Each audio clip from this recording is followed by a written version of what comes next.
Rather, we get to record that is because we're starting from a low base. If you look at the recent past history, I think it's important that we are able to take stock of each and every milestone that we are registering, just to give confidence that we continue to be on the right path in relation to our quest to ensure that we are able to eliminate load shedding.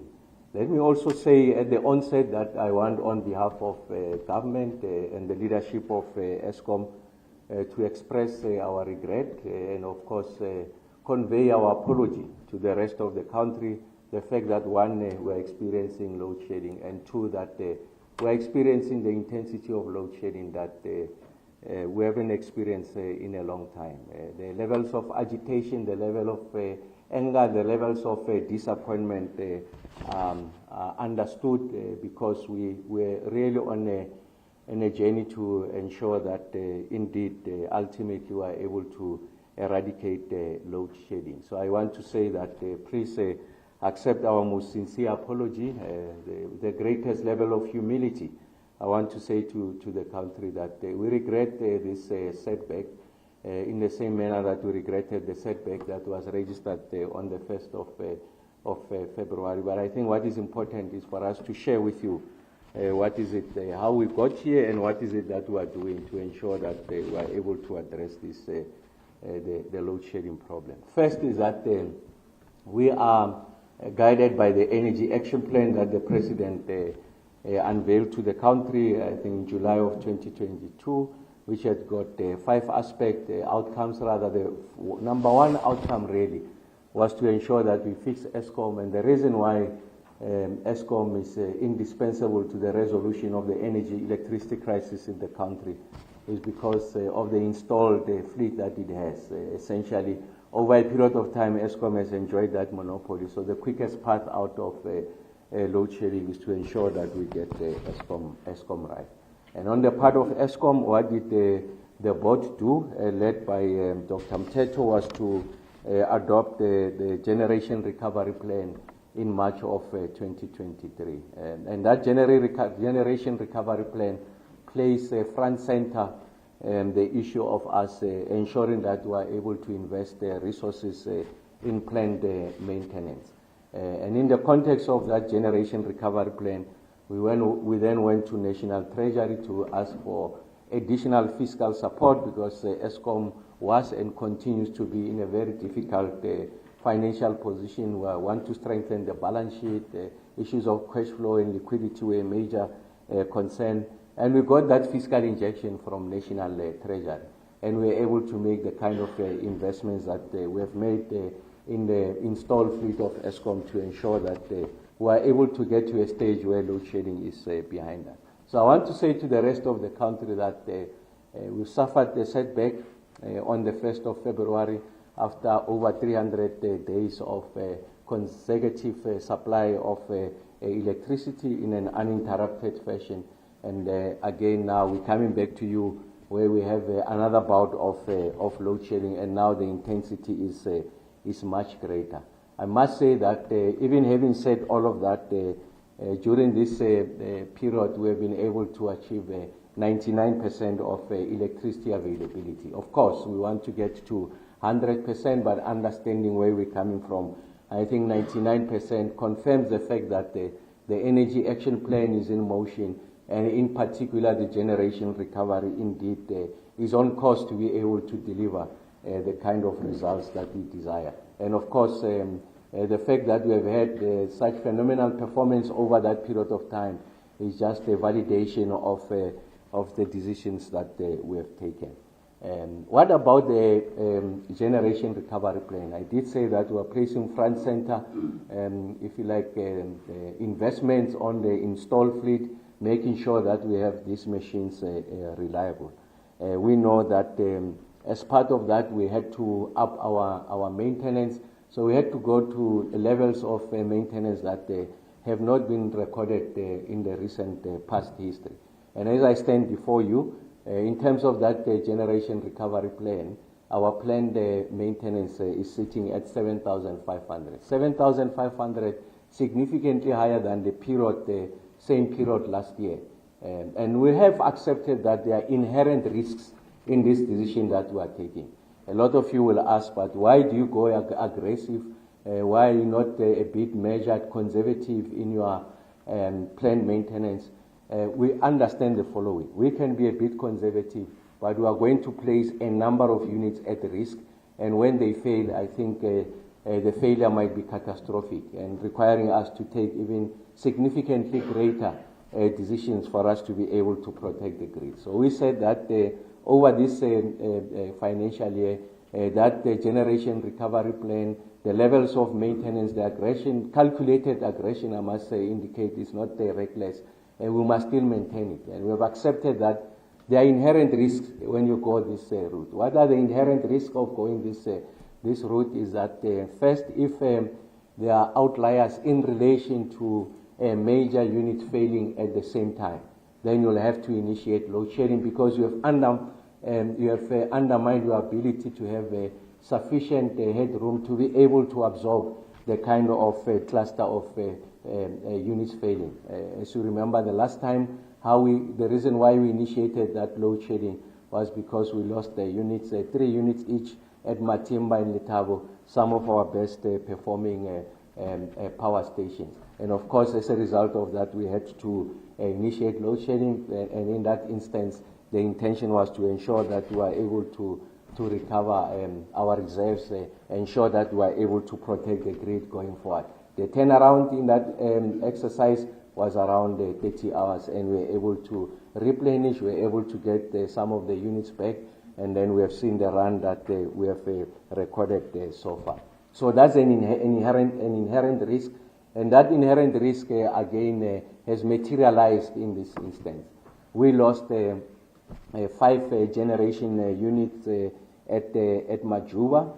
On average, really, they generate about 6,000 megawatts on average, and it could be marginally higher than that. So it means when we lose that 5 units that generate 600 megawatts, we lost about 3,000 megawatts at a go. And that also triggered a series of events that the CEO of Eskom will be able to explain, which also affected Medupi unit number 2, taking out an additional 800 megawatts. Essentially, on Saturday, 3,000 megawatts went out as a result of the trigger at Majuba. And then that resulted in us initiating stage 3 load shedding to allow us again to replenish the reserves, allow the team also to understand what the root cause is with regards to Majuba, and have an appreciation of how long it will take for us to return those units. Again, the CEO will just give you an update on where we are in relation to the return of the units, but also more significantly, understanding what the root causes are. So we are at stage 3 when we all went to sleep last night. And then we had another incident at Camden at about 1:30 in the morning, where we lost 4 units at Camden. Again, another outlier, and I think the CEO will take you into some degree of detail of what has happened in relation to Camden. So the constellation of that resulted in us upping the levels of, or the stage of load shedding from stage 3 to stage 6, and we'll share with you what the outlook looks like. We have been able to record some successes in relation to the return of the units, and we'll take you through what those successes are. So what's the point I'm making? Is that we are staying the course. We are staying the course in relation to the generation recovery plan, because that generation recovery plan is giving us the results that we desire, and we have accepted that there are going to be setbacks. But as I've said before, consistently, when I stood before the nation to give you an update in relation to the performance of the grid, I make the point, short-term pain, long-term gain. We can't postpone this maintenance of these assets. And that's why we are able to allocate this capital that we have received from National Treasury to ensure that we do the necessary maintenance, so that when we stand before you, and I say to the rest of the country that load shedding is behind us, we have ended load shedding, indeed I'm able to speak with a degree of confidence. And that's why I have not been able to make that absolute statement, because we have accepted that there are inherent risks in relation to the strategy that we have taken. And that inherent risk is when there's a cluster of units that gets to fail. Although those are outliers, highly unlikely, when they materialize, they are going to force our hand and ensure that we do something extraordinary to protect the grid, including load shedding, and that's where we add in relation to the current situation. And then we also took a decision as part of ensuring that we're getting into an area, a domain where load shedding is behind us, we are able to support the South African economy. We said we are not going to do shortcuts in relation to our obligations to the environment. Remember that we had lost the main stake at Kusile, and as a result of that, I approached my counterpart, the Minister of Environment and Fisheries, to say that we're asking for a dispensation, a temporary dispensation that will allow us until March of 2025 an opportunity to continue to draw from that installed capacity of the 3 units at Kusile, each taking 800 megawatts, so that's 2,400 megawatts. And I said that please give us a dispensation that allow us an opportunity to have temporary stacks as we were fixing the main stack. And that approval was given.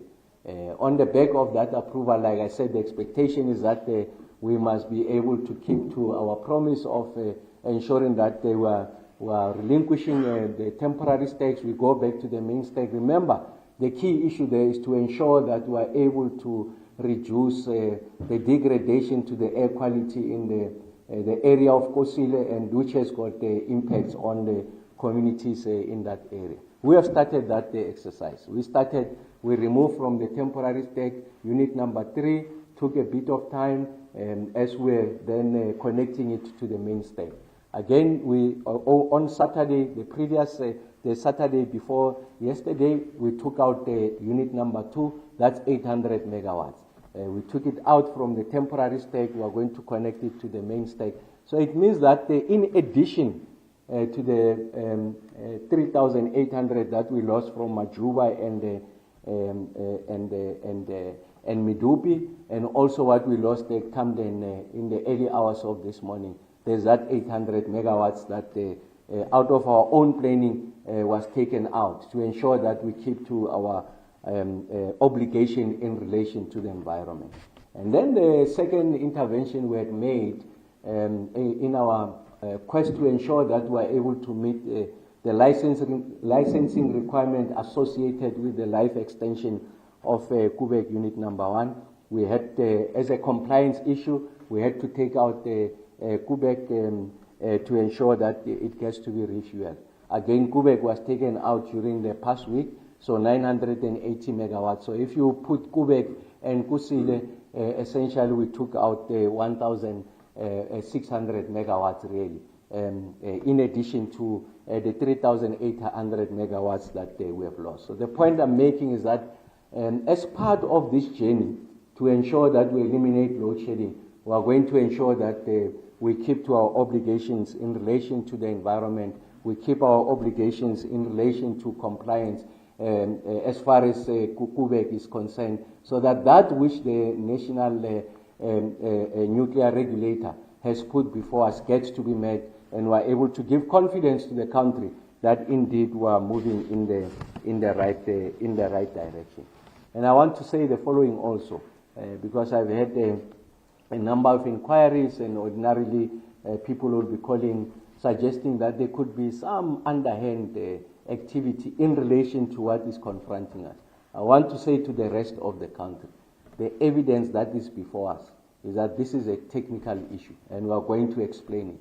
I'm making this point because we must not find any reason to manufacture explanations of why we are at stage 6 and point fingers somewhere else. We are the ones who bear the responsibility, and we are the ones who are going to illustrate to you how we are going to get out of this very difficult position. And I'm confident that by the end of the week, we should be out of this difficult situation.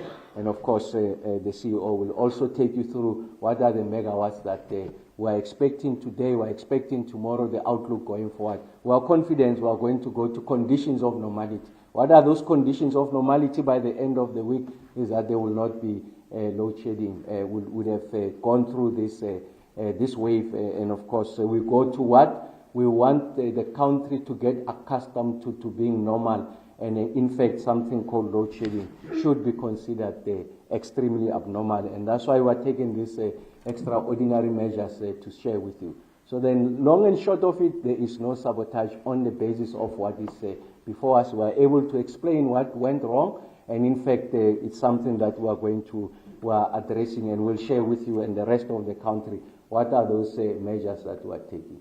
What is also of some degree of comfort, that even in a difficult situation, there's some degree of comfort. The first thing I want to mention is that these incidents, as the CEO will share with you, are not related to the main plant. When I say the main plant, the actual generation capacity of the unit. These are related to the balance of plant failure. And I'm not suggesting that we have neglected that area. Of course, from time to time we experience these failures. This is something that we have not anticipated. Mr. Nxumalo, as the head of generation in the team, they are looking at all aspects of generation. But I think the fundamental point to be made here, as the CEO will be explaining, is that not that the main plant is the balance of plant failure, and he'll be able to take you through what those failures are. We've been able to identify the root cause, and that's why we are taking the necessary actions for us to return these units, and some of these units have started returning. I want to say to the rest of the country that we'll continue to do everything possible, because we know that on account of National Treasury, the account of the Reserve Bank, and other reputable institutions globally, they've made the point that load shedding is a structural constraint to the South African economy. We want to eliminate load shedding as a structural constraint, and we are confident that the actions we have taken over the past 16 months are pointing us in the right direction. And we've accepted, like I said earlier on, that there are going to be moments of setbacks, and this is exactly that moment. We take full responsibility, we take full accountability. It doesn't only end there. We are sharing with you what are these steps that we are taking to address this situation. We will not deviate from the generation recovery plan. Like I said, there are inherent risks. We are doing everything possible to mitigate those inherent risks, but we are moving in the right direction. The levels of plant maintenance will continue to maintain them at proportions that are, in engineering terms, acceptable, but also helps us to get to a situation where we're able to eliminate load shedding in the shortest possible space of time and ensure that we achieve conditions of normality. So I'm just saying that this setback must not register on the part of the rest of the country that perhaps this is permanent. Like I said, this is momentary. We'll share with you how we come out of this situation, what the root causes are, how we are responding to those root causes, how many units have come back, what are the projections for the week, and also going forward. So we continue to be on the right path, and I think it's important that I underscore that statement. We continue to be on the right path. We get hit by these adverse headwinds. We had anticipated that these adverse headwinds are going to come. As and when they come, we have a response, and we'll share with you what that response is. So I'm making that assurance so that those who want to invest in the South African economy must continue to have the confidence that we have the ability to resolve this question. And in fact, load shedding is not a structural constraint. We are on the right path, like I said. 99% availability of electricity. We want to get to 100% availability of electricity. We want to eliminate load shedding. It's an experience that we're getting accustomed to. And like I said when I started, the agitation, the anger, and the disappointment that the country is registering, again communicates another message that the team of Eskom has been doing phenomenally well. And the country has gotten to a stage where they should be, that we shouldn't accept load shedding. And when we experience this, of course, great levels of disappointment, Whether it's stage 1, stage 3, stage 6, we should be disappointed with load shedding. Of course, stage 6 just aggravates the situation because the amount of hours that people don't have electricity. We want to give you that assurance that we are responding to that, and we'll share with you what the steps we are taking. We have understood the root cause. We are taking the necessary actions. We are moving in the right direction. As I conclude, it is this segment of my contribution, is that at all material points, we will never make expedient decisions at the cost of the grid, because the consequences will be, the ramification will be too ghastly to contemplate. And that's why it is important that to the degree that we need to initiate load shedding, understanding fully well that is going to deliver a message of an entity and a ministry that essentially is dropping the ball, but we are making the point that we will not make expedient decisions. We'll make decisions that are in the interest of the grid and in the long term in the interest of the South African economy. And I give you the assurance that that point I always make consistently. The end of load shedding is within touching distance. Like I said before, we'll be synchronizing Kusile unit number 6. We had anticipated it by end of Feb. They've revised it the 9th of March. We'll bring back Medupi unit number 4 again end of March, beginning of April, an additional 1,600 megawatts on top of what we have. Of course, the Medupi one is what we lost. We are recovering. The Kusile one really is new capacity. I'm confident that we are moving in the right direction. I want to say to the rest of the country, you are going through pain. We understand your anger. We feel your pain. We can hear your cries. We will resolve this problem. Like I said before, we are confident about that situation. Let me invite the Group CEO just to take you through the more technical detailed nuances around what happened in Majuba, what happened at Camden, how are we responding to that, what constitutes the outlook going forward, how are we dealing with the issues of balance of plant, because I've made the point that this is not at the main plant, it's not your turbines, it's not about boiler tube leaks associated with a particular generating unit, but it's a shared infrastructure I'll share with you, and how we'll be responding to that, and how in the long term, as Mr. Ngumalo and the team have been doing, is to ensure that we don't have repeat incidents of this nature in other power stations. Camden, much older, will go back to these stations of the same age, understand if there's no similar risk of this happening. We'll do the same with the generation of coal-fired power stations that are Majuba or of the same design. The experience that we have encountered now as a result of the failure, it doesn't get to repeat itself. Some of the best lessons get to be learned out of failure, and that's something that we are going to address. So I want to give you the assurance that the focus is both the main plant, if you like, the balance of plant, so that we're able to address the entire complex of generation. I'm confident, like I said, by the end of the week, we'll be out of this, and Mr. Marokano will share with you that level of detail. Okay?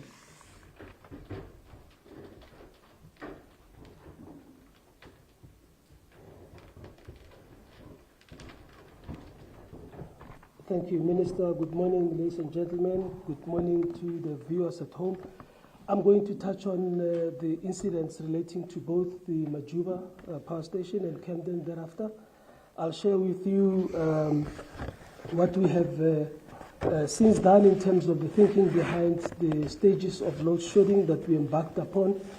I'll give you an update in terms of the recovery overnight as per the plans that we had when we reviewed the situation at 8 o'clock last evening.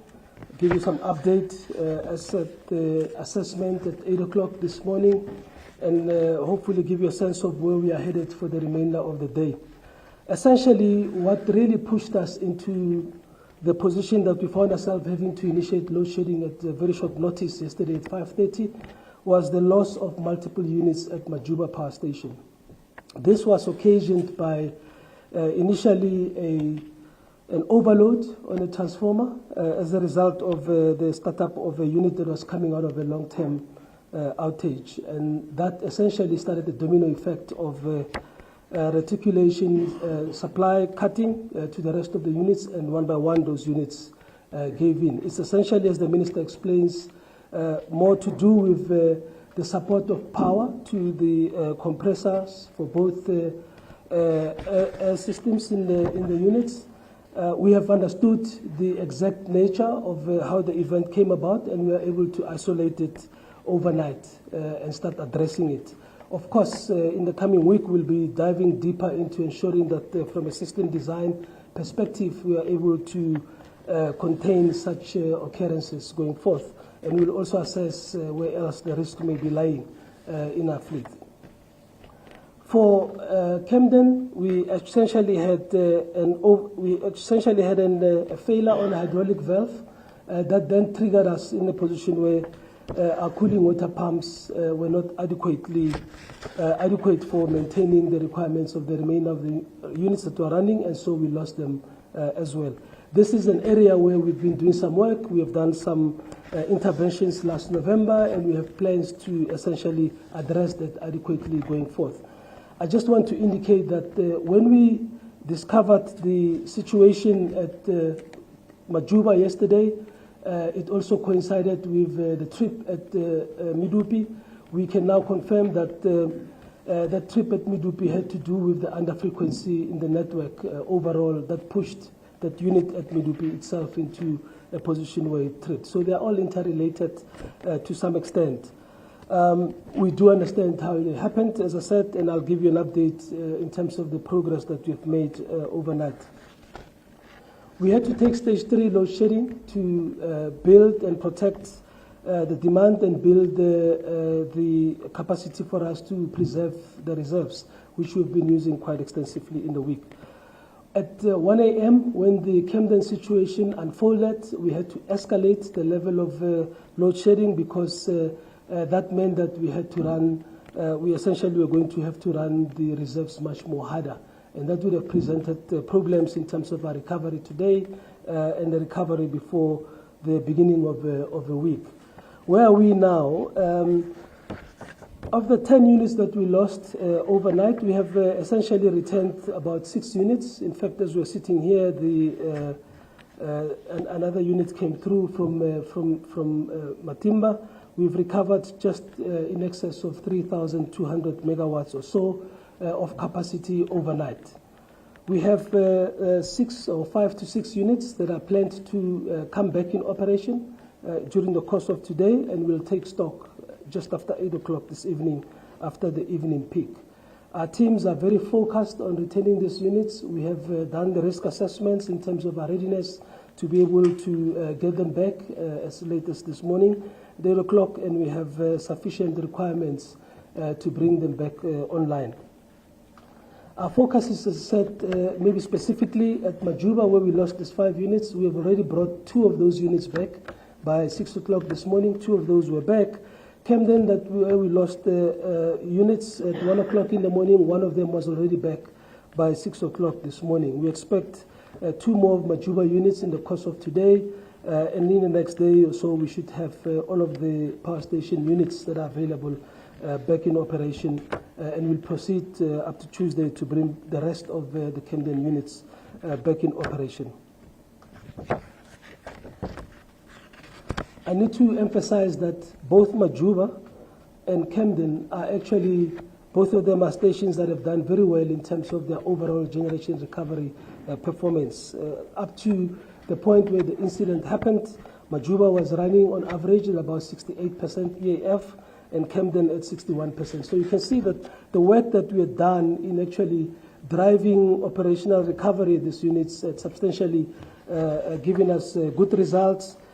These are mainstay stations, essentially in terms of our corner points, and what we're dealing with here are electrical and control systems issues that we'll attend to, and I'm quite happy that the teams overnight could essentially deal with the diagnostics and isolate the areas of concern that enabled us to bring the units back already in place. So what are we looking for towards the rest of the week? As the Minister indicates, we anticipate to get out of the stage by the end of the week. With the recovery pace that we are experiencing thus far and anticipate for the rest of the day, we should be able to take a view around stepping down from the level of the stage 6 load shedding by tomorrow. And we will, on the basis of the actual recovery itself, make a call, and the recovery of our reserves, make a call in terms of how we step down stepwise to a point where we have paused load shedding for the remainder of the week. So this week is very important. The first 3 days are quite crucial in our recovery program. We are encouraged by the overnight recovery. We are clear with the plans that needs to be delivered for the rest of today. We'll take stock this evening and do the assessments in terms of how we step down from that part. As I said, it's also important that as we recover units, we also build in margins for the recovery of the reserves, specifically the fuel at Ankerleg and also at the DISA and Avon APP OCGTs, and dealing with the rest of the water levels in the stations that are hydro schemes that we run. That's really where we are. Colleagues, our focus is really on getting the work. Our teams are hard at work. It's been a long night, but we're very grateful that, as always, they've come to the party, and everybody wants to see us getting out of the space. We continue to do our maintenance. It is at very high levels. It's the maintenance that we're doing now that allowed us to have very long runs throughout the intense period of demand in the winter. And again, where we are headed at the same time as doing maintenance is bringing additional capacity, the Kusile unit and bringing the Medupi unit that will, going forth, gives us sufficient margins for incidents of this nature for us to be able to ride the storm. So we are really in the last parts of pulling together the benefits of these plans from a maintenance perspective and new capacity installations. Let me pause here and we'll deliver the rest of the questions. Chairman.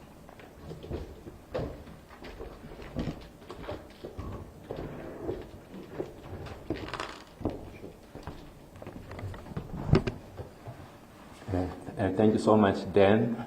Good morning to the members of the media, and also good morning to the viewers at home. My name is Mteto Nyati, and I'm the chairman of Eskom. I also like to echo what the minister had said, that as the board of Eskom, we truly apologize for finding ourselves to be where we are right now, where we have to say that we are doing stage 6 of load shedding. Clearly, this is something that we are very disappointed. Ourselves were disappointed with what has happened, and it is something that, as the leadership of Eskom, we want to make sure that we minimize or eliminate going forward. So, just to take a step back and look at this board was appointed in September 2022. As we were coming in as the board at that time, we took this responsibility with our eyes open. We knew that it was never going to be easy. You had a South Africa that had experienced load shedding for a number of years, 10 years plus. So taking this responsibility was something that we always knew is not going to be easy. But we were always clear that it's something that is possible. It's something that we can overcome. Because we're dealing with people, we're dealing also with machines. Most of those are things that are within really our control.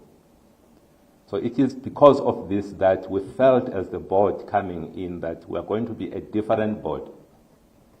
We're going to be a board that is engaged, a board that dirties its hands, so that when we're making decisions that are informed. The minister has indicated that in March 2023, we came up and had a plan called the Generation Recovery Plan that was approved. It was approved by the board. It was a plan that was developed by management of Eskom. It came from the ground up, but it was also shaped by the board. So collectively, we own that plan. It's a plan that is guiding us. It's a 2-year recovery plan. So from March 2023, we have been executing that plan.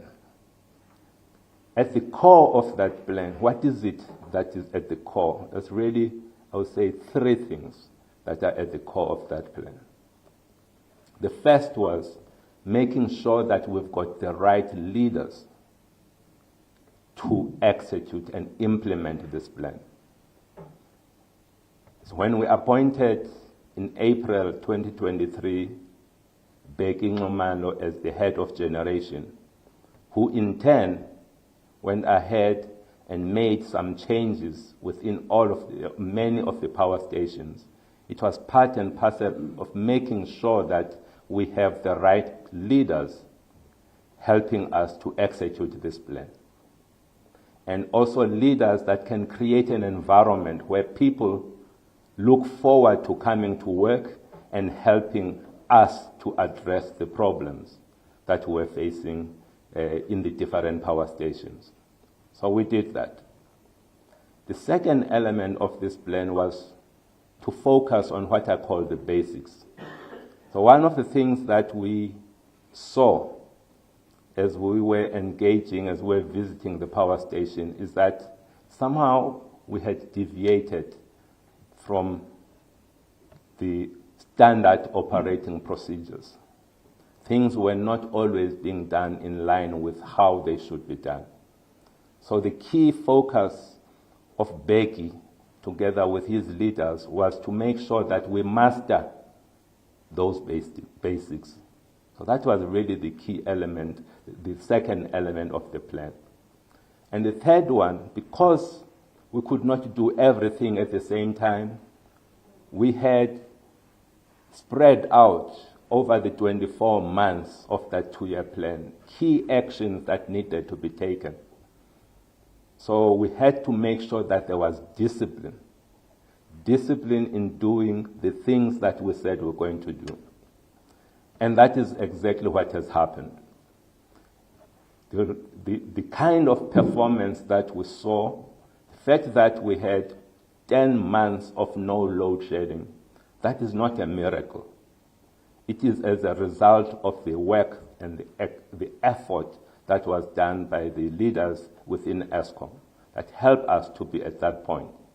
But I must say that the big focus of the generation recovery plan was on the main plant. If you look now, when we look at it and we start to see where are we starting to have problems, we're starting to have problems in the auxiliary plant, in the electrical systems, in the water systems, in the steam systems. These are not part of the main plant that we have been focusing on. So this is really telling us that now we need to really put a lot of effort in making sure that these auxiliary plants are also at a perfect condition. So that is going to be the key focus of us going forward. And this is something that Dan, together with Bheki, have already started to work on. And we want to make sure that we accelerate and also shift the resources, shift the funding to address this very important area as we start to see stability of the main plant. So those are the key elements that we have of the generation recovery plan. So we have also a leader as in Dan, who came in March 2024 and has been able to provide the kind of leadership that this business needs. So what I'm saying here is that all what we need, we've got it. The minister has indicated that through his help, we were able to also manage to get the funding from National Treasury. All of these things are things that are within our control. Right now is to just focus on making sure that we do not, we understand that there's always going to be setbacks. Let's learn from those setbacks So those setbacks have taught us now, looking back at what has been happening over the last 3 months or so, that the focus on the auxiliary plant is something that needs to be a priority of ours. And this is what we are doing. So as we execute on our generation recovery plan, we have made a little bit of a pivot to integrate this additional element that I've spoken to you about. But the focus is we need to get out of a situation where we have to call you again and say that there's we are going to be announcing a load shedding. We have to get to that point quickly. And the minister has indicated that we are at a touching distance from us getting to that point. And absolutely, this is exactly what we see as the board, because we have been executing the generation recovery plan. Only a few items are left for us to complete. Once we get to that point, we will be coming here, the minister, myself, Dan, will be coming and informing everybody that load shedding is something that is behind us. But for now, the priority is that we need to make sure that by the end of this week, we get ourselves out of the load shedding. And that is what the team is focusing on, and that is our responsibility as the board to support them with whatever they need to get us to a point where we do not have load shedding by the end of the week. So with that, I'd like to also just hand back to Tsakani. Hand back to you, Tsakani. Thank you.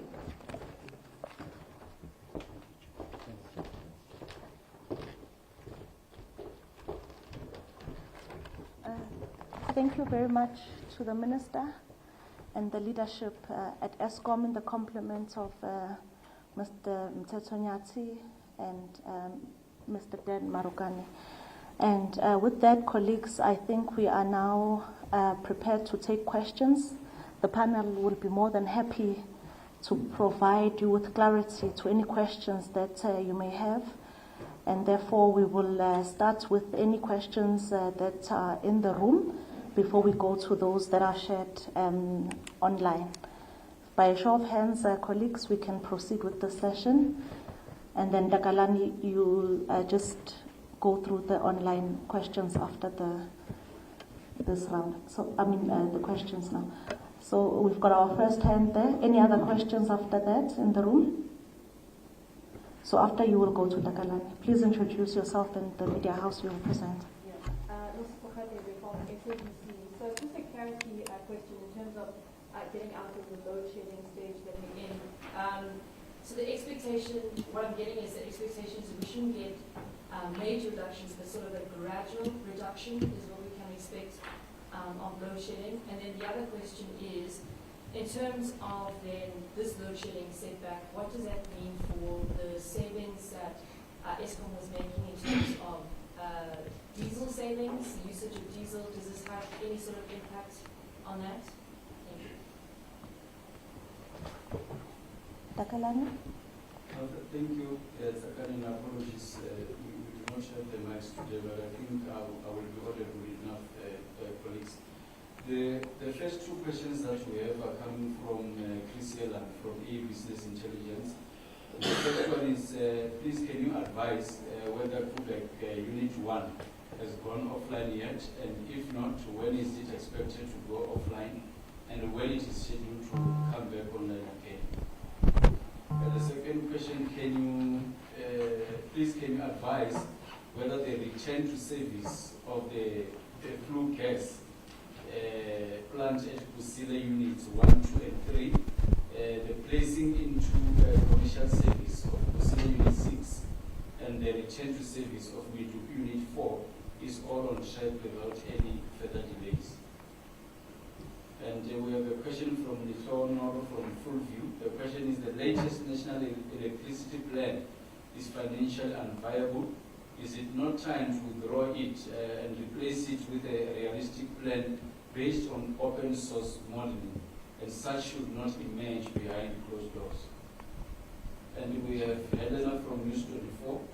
Please, can you explain in more detail what happened at Majuba and also how it triggered the Medupi outage? And could you also please provide details about the compliance issue that affected Kubek output this week? Thanks.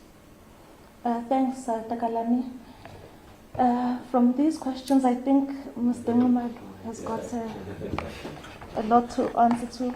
And I think there's one question that perhaps the CFO can respond to as well. Thanks.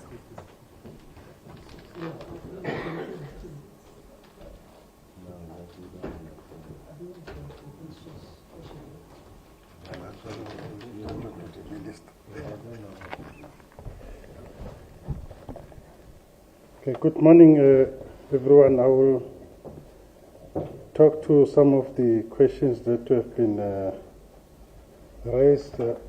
Obviously, our first prize on diesel, Nosipo, is for us is to save diesel. So once we start running more on diesel, it shows that we are not in the right space. But obviously, before load shedding, that is also the cheaper option that we will go for. So diesel, we will use it in that context as well. So I think overall, this year, we are still on the savings positions compared to where we were last year. I think the issue with Chris Hilland in terms of Kubek 1 is already off. I think we've communicated that as well in our weekly media statement. It came off last weekend, so it is currently undergoing preparation for the work of what we need to do. I think also what was meant, there is not a compliance issue. You recall that when this license comes, there is things that we also need to do as the power station. So there is projects that we are doing on. It's not just a normal refueling. Normal refueling take about 80 days. You will see this outage. It's actually just over 150 days, because there is some projects as part of the long-term operations that we are implementing at Kubek as well. Kusile, in terms of the returning to the normal stack, we have also communicated the first unit was Unit 3, which we took off in December. That unit is back in operation now, running on the normal stack. The second unit is Unit 2 that we've taken off last week. We'll come back next month, and then we'll take off Unit 1. And then Unit 1 we took last because it also coincided with its own outages. The other two units are more for compliance with our license conditions. So as such, we will ensure that to these units, there will be no unit running on the temporary stack post 31st March at Kusile. So that's a commitment we've made, and that's what also the minister and then we're talking to say we will not compromise on those ones, even if it's a tough calls that we have to make. Kusile Unit 6, we are at the final stages of commissioning. Obviously, there is a lot of the issues. The minister indicated that the current date now is about 8-9. So we are planning beginning of next month to run up the turbines for the first time. So we currently, and then obviously as we run these machines for the first time, there's issues, but the current plan shows us by the 9th of March we should be getting to full speed on that. Before that, then there's 5 days at 3,000 megawatts where we're doing the grid code compliance as well. So that is an intense test of the unit to make sure that it's grid compliance. So that will take about 5 days from the 4th of March. Medupi 4, we are also in progress there with a lot of work that is happening there. Still pushing for end of March by mid-April. Again, we are also in the commissioning of most of the plants, so the key plants we are still focusing to deal with that. Okay, the electricity plan, I will leave that one to the minister. I think I've covered the issue of gradual. I think the Group CE did indicate that we will make a call from tomorrow. Obviously, how it goes towards the end of the week, that's what we are aiming for. Obviously, how it will build down, but first is to deal with the stage 6 as the units are returning, then we'll meet again tonight and then early tomorrow morning, and then we'll make those calls as well. Yeah. The other question, I didn't get it for the energy viability. They also asked for a little bit more detail on the Majuba incident. Oh, okay. Okay. Yeah, let me talk to the Majuba incident. Like, I'm not too sure how details I can get, but just to give you the firm that in terms of the stations, you normally, in terms of the electrical reticulations, you will divide it into two. There's odd units, which is 1, 3, and 5, and then 2, 4, 6. Normally our 6 per station. So one of the 3 units between 1, 2, and 3 will supply all the auxiliaries of the stations. So through the other ports, because we normally say the units supply themselves, but one of them need to supply the rest of the auxiliaries or half of the auxiliaries of the station. So in this case, Unit 1 was supplying itself, and then it's also supplying all the other auxiliaries, including those of Unit 5. And that's the unit that was being commissioned, Unit 5. When we started the motors, obviously these are big motors. They draw high current, so it then resulted onto the tripping of the unit transformer on Unit 1 that came off. But because Unit 1 was also supplying the other auxiliaries on the auxiliary plant, then you subsequently then lost those boards, and then you lost those auxiliaries, especially the cooling pumps and some of the compressors that were supplied by that unit which was supplying the loop. So with the loss of the cooling pumps, then the unit was still running high, then you ended up losing the other units on vacuum. That was Unit 5, 4, and 6, because the cooling was not sufficient. So that was the initial incident. And then obviously in that process at Majuba, the chair and then talked about focus on the auxiliary plant. We started to do some work as well. Unit 1 itself, in terms of the compressors, is currently under refurbishment and upgrade, so is Unit 3. So it means that Majuba, you were running on the, we've got auxiliary compressors, but because of this trip, they were also affected. So they couldn't supply enough air to the rest of the control systems on the unit that remain on load, which is the Unit 2 and 3, which then subsequently tripped because of the low supply of compressors as well. So we are busy with an upgrade projects there. We will try and speed it up. There were contingencies made as well to hire some of them, but it means then that the operator need to run and start them manually. But when you lose the whole station, things are not normally working because you've got only the operating on site. So that's one thing that we will look at. It's always the risk, the outside plant, because of this common system. So when you lose such a big machines as well, that's almost 3,000 at almost the same time, then the frequency in the network, you will have an under-frequency incident. So that most of the units in most stations, we are able to ride through that.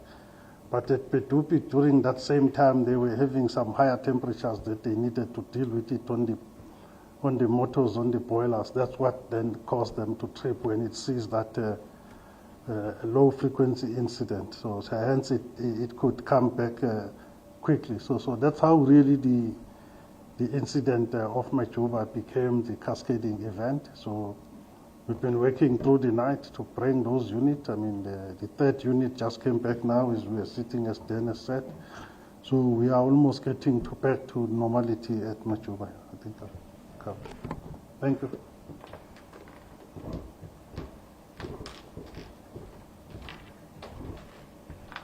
Just the question on what they refer to as a national electricity plan. I'm not familiar with the plan.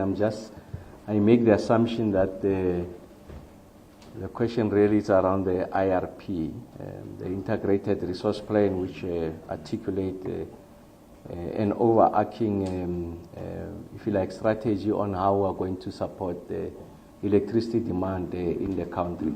That process was not done behind closed doors. It was a democratic program rather. It It was in the public domain for a period of over a year, and I've in fact extended that as a minister and asked that we have engagements with those who have made substantive contributions, critiques in relation to the original IRP, the one, the draft that went out for public consultation. So we overextended ourselves, and as I speak to you now, it's at NETLEC to get input from the partners, being business, labor and community, and once it's done at the NETLEC, it then goes to cabinet for approval, and then from there it becomes a public document. That's the only plan I can think of. The integrated energy plan, I'd made the point before that it's something that we're still working on. Of course, ideally we should have started with an integrated energy plan anchored by the IRP, the gas master plan, the liquid fuels master plan, but we started it the other way. We don't think there's a harm in that. It's a dynamic process. So the gas master plan again is going through a process of consultations, and there we think that there could be substantive revisions. And the liquid fuels master plan is a plan that is driven by Minister Mantashe, and I think that at the right time he'll make that announcement public on how far the process is. But I must say that on all of these plans that are within our domain rather, they are subjected to public consultation. I did make the point when I started that it's important that we were able to subject this plan to a more robust, substantive and thoroughgoing engagement, because we can only benefit from the critique and the multiplicity of views of people who want to make contributions. And we have seen with the IRP, at least that version that has gone to NETLEC, that those contributions were particularly helpful on areas that we had understated, areas that they did not receive full attention. I think the experts and just the general public raised the issues, and we're able to the extent that is possible, to accommodate those areas. Thank you.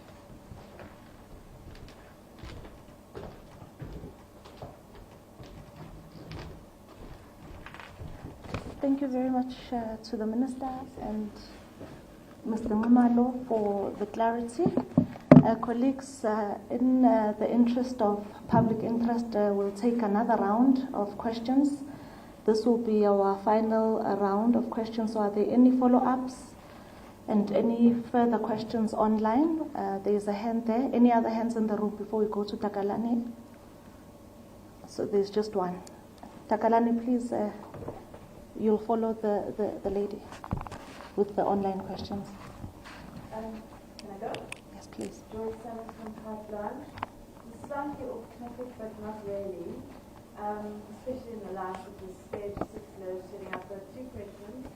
The one is, will South African consumers be paying more for electricity with the change over to some of these tariffs and some of those fixed costs? And the other thing is that the solar guys are getting very hot under the collar about the registration costs and some of the new fixed costs that they are having to cough up for going forward. And can we please get a response from Eskom about that? Thanks. Thank you. Takalani? No, thanks, Adam. The last three questions from online, one is coming from Chris Yellen, and the question is, this advice on how many units went down and what total megawatts was lost at Comden, was the whole station lost?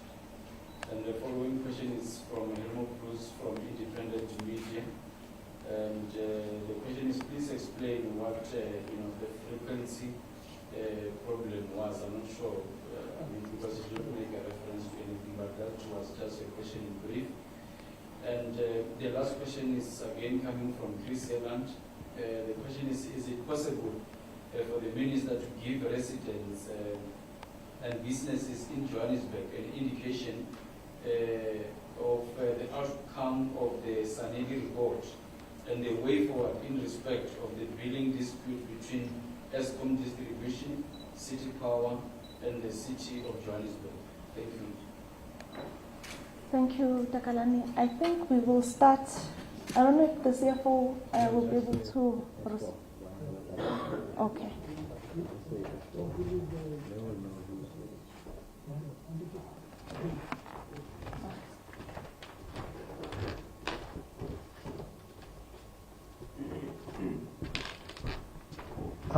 Thanks. With regard to the NERSA's decision on the retail tariff restructuring that has just come out, effectively what has to happen now, and if they publish the electricity retail tariffs for comments, you take the decision of the MYPD 6 in the first year, the 12.7, you take that component of that average increase plus the tariff restructuring. The combination of those two gives rise to the electricity retail tariffs that's out for comment. But ultimately the intention is through the tariffs and the NERSA decision on the revenue, you should be reconciling back to that total allowable revenue. So from an Eskom perspective, the intention of the mechanism is to get back to the allowable revenue that was determined by NERSA in terms of those amounts per the MYPD 6. And then once NERSA has received the comments on the ERTSA, they would make a decision. The intention is to have that decision early in March, so to enable us to the Minister to table in Parliament by the 15th of March. But the intention is not to over-recover and reconcile back to the allowable revenue. In the event that we over-recover, in subsequent RCAs, we'll give that back to the consumer. But I think the message is also clear. As we changing the industry, it's important that the tariffs do reflect the changes in the industry, which also requires elements of fixed charges to be introduced into our tariff restructuring mechanisms. Thanks.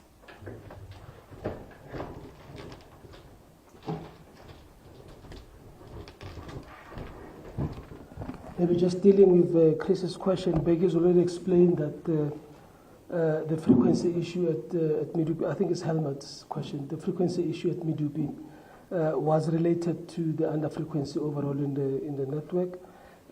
And because that unit at Medupi was already running some high temperatures, it got pushed over its upper limit trips. Again, we've understood that, and that's since been corrected. We lost 4 units altogether at Camden. 2 were out for the ordinary maintenance, long-term maintenance. As I said, we've already recovered one of those units, and we're in the process of recovering the rest. I think one point to emphasize with regards to the pricing, retail pricing structure that we have proposed, and NERSA is in its final stage of consideration, is that it will make consumers pay for what they are responsible for in terms of the upkeep of the net, but more importantly, the solar users will then will be able to do what is called net billing in terms of being able to be credited for their own production into the system when they have excess system coming through. So it's a win here for the solar users themselves.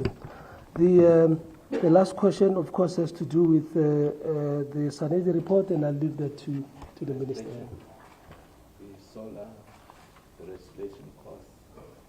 The registration costs of the solar, they were published, and there's also a dispensation for the registration that happens before the end of March, where users in a particular category will be able to register with no cost.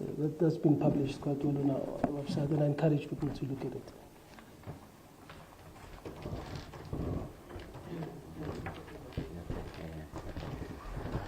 No, Chris, on the SANEDI, you are absolutely correct. I think maybe just a bit of context, and you do share that context in your question, is that we had initiated this discussion out of, or rather this process out of an impasse between Eskom and Johannesburg, and that impasse had to do with the billing.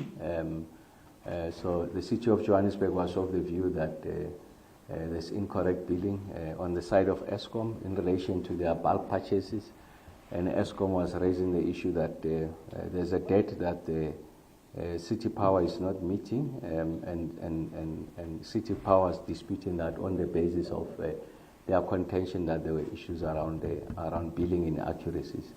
Then we agreed on a process to be adjudicated by a neutral player, and that neutral player is Sanedi, one of the SOE's outfits within the rank of the ministry. They have run that process, Chris. I must say that it was robust, and it also revealed other significant areas of attention, which areas I was of the view that needed to be socialized with both Eskom and City Power. It was also was able to make findings on the part of Eskom that needed attention, and also findings on the part of City of Johannesburg in the form of City Power that required to be remedied. And then on the back of that, the parties then going back to Sanedi and say this is how they propose to deal with the matter. So it's taken us significantly more than the 2 weeks that we had suggested for ourselves or set for ourselves. Now it's close to 3 months, and I was making the point that it was 3 months well spent because some of these issues are transversal, and I think that it gives us an opportunity to ensure that even before other municipalities or Eskom gets to dispute or raise these issues in the public domain, now on the basis of this report we have been able to anticipate them, and we are finding ways of addressing them. But going back to Johannesburg, I must say that they've been trying all their best to keep up with the current account. And of course, that report has been made available to them. The technical teams have been meeting. They are going to bring that the entire report, including the actions of the two parties, Eskom and City Power, on what constitutes the best way forward.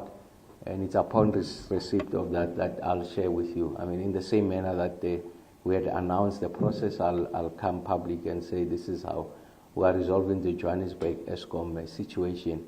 And like I said, for those issues that are transversal, that could manifest themselves in other municipalities, I'll also give a sense of how we're going to deal with them. But the long and short of it is that we will be coming back to the public on how we are settling the dispute between City Power and Eskom. And I want really to take the opportunity to just thank everyone for making time coming here. Like I said when I started, a very difficult day, and I give you the assurance that as the group CEO was saying, as the chair, Dr. Mteto was saying, I think this leadership has done remarkably well. The fact that the units are beginning to return, thanks to Mr. Numalo, the coalface, Mr. Marokani, just marshalling the team and the stewardship of Dr. Mteto and his a very competent board will be able to resolve this situation. So I must say that in the light of this hardship, in the light of this setback, I think there's a temptation for the rest of the country to think that if we are veering off course, I want to give you the assurance that we remain on course, driving that generation recovery plan as adopted by the Eskom board 2023 in March, which supports the energy action plan that the President unveiled to the country. I must say, I want to emphasize, we remain on course. We have accounted for the risks that are inherent in some of the decisions that they were making, and we also have mitigation measures.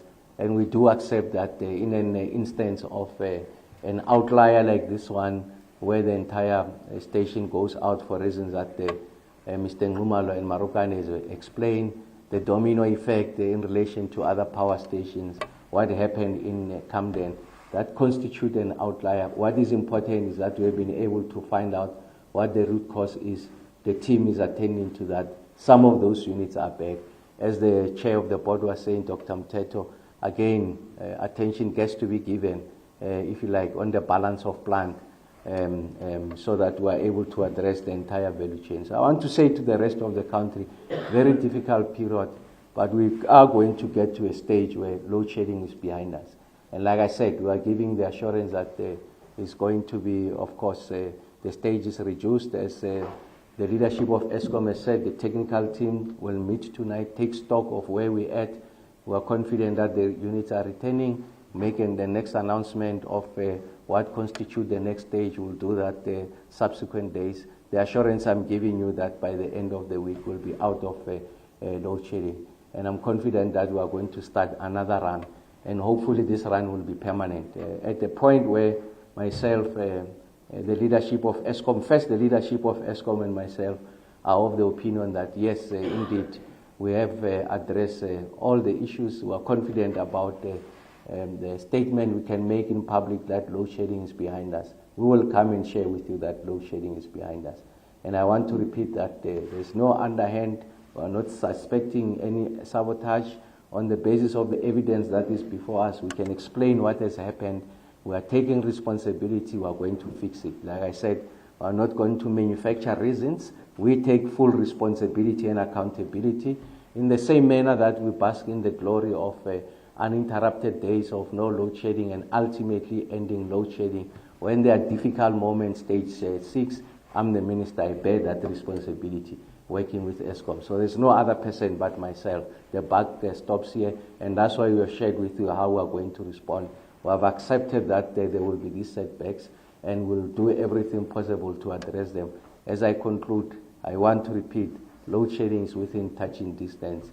Watch this space. We'll come back to you and share with you these interventions, essentially the efficacy of the generation recovery plan, that all the risks that we can think of have been attended to. New generation capacity will make that public. For now, we are starting, once we end the week and the load shedding is gone, we're starting on another run, and hopefully this is the final run. And load shedding, will speak of load shedding in historic terms, an account of what once went wrong, and in fact this country has been able to correct it. And to those who are looking to invest in the country, I must say it's a setback. The investments are much needed.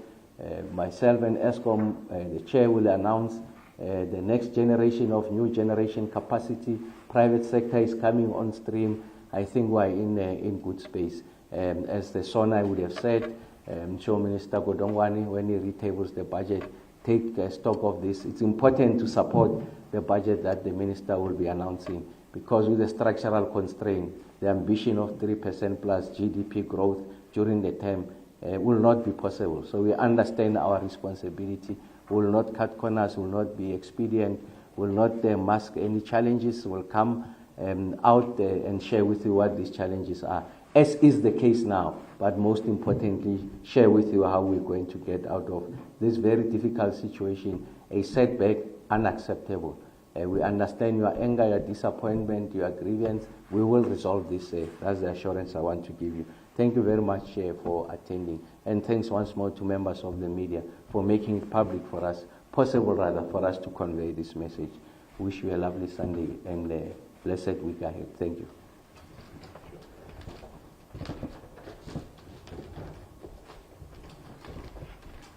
Thank you very much to the Minister and to the esteemed leadership from Eskom. With the Minister's closing, I think, colleagues, that marks the end of this media briefing, and indeed have a good Sunday further. Thanks.